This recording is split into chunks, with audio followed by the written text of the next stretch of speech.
Hey there, today we're going to look at how to create a QR code in Google Sheets. So let's get started. First, go to Google Sheets and then go to Extensions. Over here, hover over Add-ons and click Get Add-on. Then search for QR code and download QR code generator by any merge.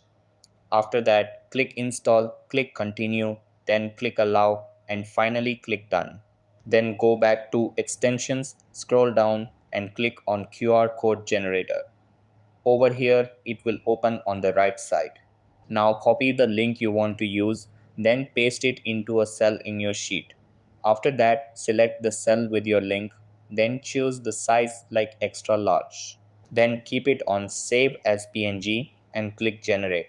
Over here, it will save the QR code to your Google Drive.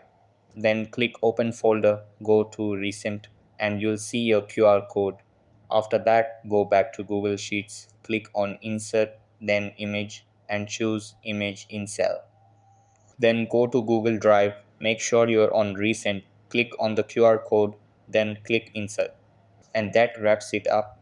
Appreciate you watching. See you in the next.